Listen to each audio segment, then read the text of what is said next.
And are you refreshed? Good. Now what? Hello. I got a question here. Sometimes I feel like, you have to excuse me, I'm a newbie, so. I get this, like, it feels like it's energy overload sometimes. And what I mean by that, it seems like I'm sitting here in this room full of people, and it's like a television channel that's being flipped to all these different channels. Like I'm feeling this energy and this emotion, this and that, and it's like sometimes it's overwhelming. It's that way for a lot of people as they move through life experience, and of course it's compounded when you get into closed spaces with lots of people. But that's a result of sort of practicing caring a lot how others are responding to you. We've been talking a little bit here today about the value of tuning into your source energy guidance, but most people don't do that once they become adults. Most people are really busy trying to make sure that everybody else gets them, and so you're sort of trolling all the time, looking for body signals and interested in what people are thinking and contouring your dialogue and your presentation in order to get the most positive effect from them.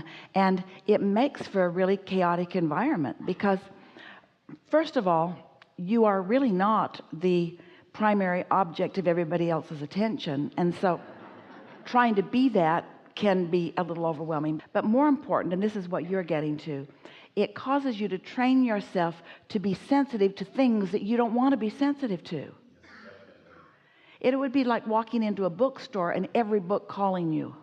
But if you have a very clear intention when you walk into the bookstore of what you're looking for, you'll be drawn to the book that will help you, and the ones that have nothing to do with what you're looking for will become irrelevant. Think about the Google search engine and how the better you are at framing what you're looking for, the more precisely it can bring you the results. And this energetic projection that you've got going on is the same thing. So the more you become aligned with who you really are, and the less scattered your own energy is, then the less you'll pick up on what's going on with everybody else. How do I do that? That's the problem. It's like, an example is my brother. I would call him on the phone and we would talk. My brother had 3 strokes. After speaking with him over a period of time, I start to feel his stroke. I start feeling the numbness in the left side, or when my mother, who has Alzheimer's, dementia, when I speak to her on the phone for any period of time, I'm exhausted because I start to lose my memory. It seems like I'm taking on their energy, and it's exhausting. When Jerry and Esther were running around together in the monster bus, Jerry learned pretty early on. Esther did almost all the driving. Jerry was a really good navigator. Esther really liked to drive. It made a really good combination. But Jerry learned when he'd say, "Look over there," she'd drive the monster bus over there. Because the bus tended to go where she was looking. And so after a while, he just pointed out things that were straight ahead, right? Straight ahead. And in the same way, your vibration does follow the object of your attention. Here's an important thing for you to recall around your analogy, conversation that you just offered. As you focus in that unwanted place, you feel negative emotion because your inner being isn't focusing there with you. Your inner being is staying true to who you really are and what you really want for yourself and for your brother, or for yourself and for your mother. We don't like these words very much, but Esther's going to use them because it's the best word that she can find for where we're at in this conversation. Is about mind control. But we'd rather soften that. Rather than mind control, we'd rather say focus. And rather than saying mind control, we'd rather say focus, with the intent to feel alignment with your own guidance system.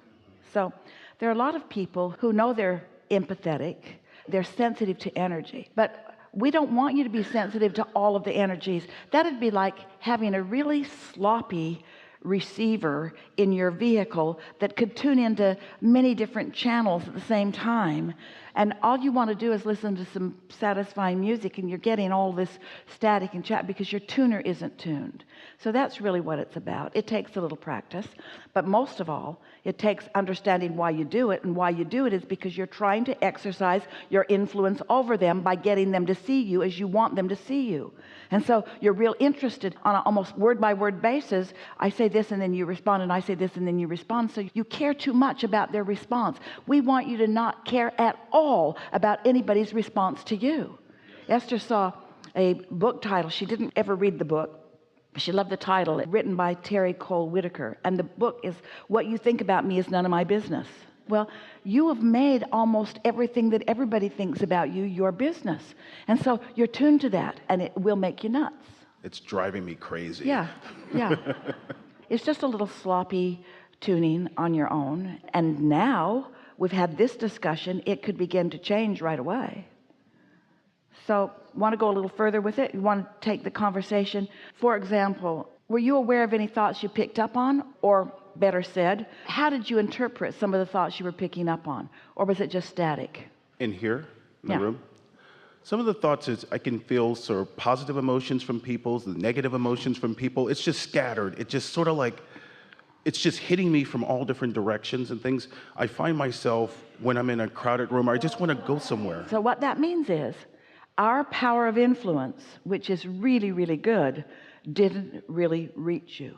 Because we're good at this. We tune into this stream of energy, and we don't deviate from it, and we hold it. And if you're in the vicinity, you'll come with us.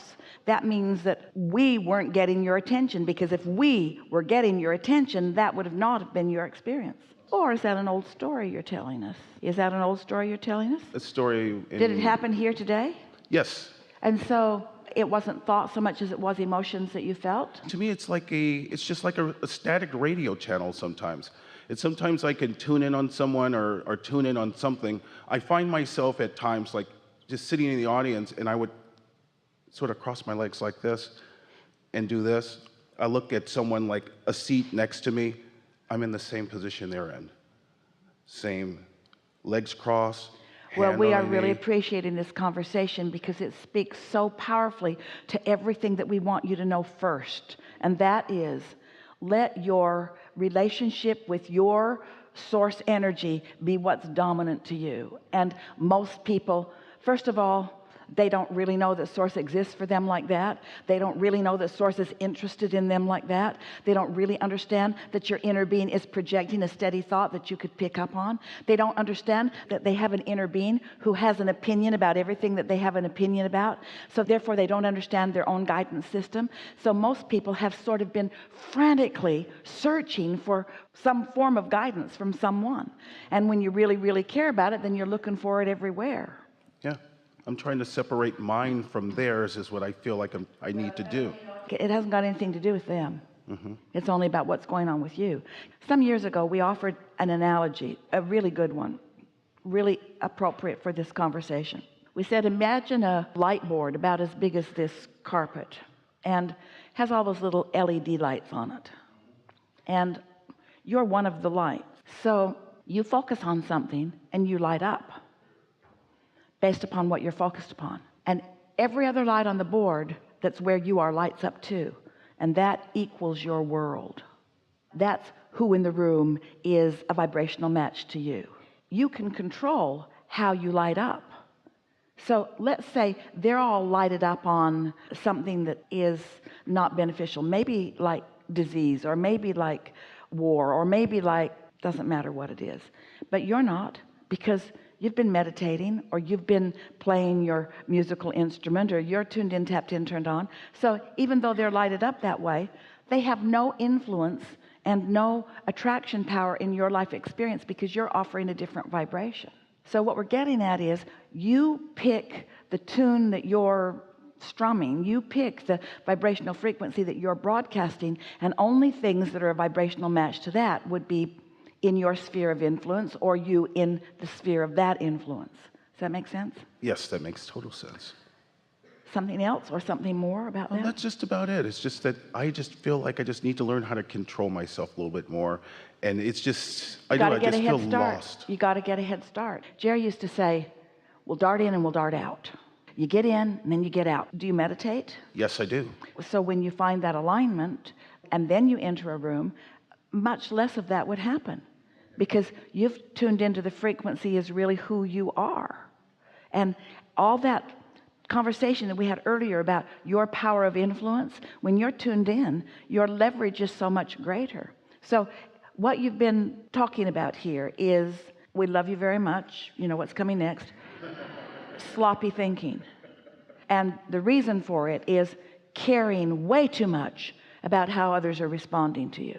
Esther has been watching something, maybe some of you have too, and it has made her come to some very strong conclusions for herself. And that is, always be true to myself, and don't poison the well, and don't lie. And so as Esther found herself saying that, she thought, that's interesting, because I never thought of myself as somebody who is lying, or who would lie, who would need to lie, or who would want to lie. So she thought about that off and on for a day or two. And then she noticed that sometimes she wanted to guide a person into a specific way of thinking, and so she would specifically contour her story in order to elicit from them what she most wanted. Ooh. And then she thought, this is not really being true to me. This is altering myself in order to evoke from them something wanted. Ooh. That must mean I don't really trust my alignment. I don't really trust yet that in that alignment all things will acquiesce around me. I'm still trying to do it a little bit in the physical way of doing it. And that's what you're talking about here. When you're really tuned into who you are, then it doesn't matter so much to you from your standpoint. In other words, it's one thing to want to persuade them in order to satisfy something in you that you could be getting from your inner being. We call that looking for love in all the wrong places. And it's another thing to be doing it in order to influence them to their alignment. And so you're doing some of each of that. Enough? Enough. Thank you.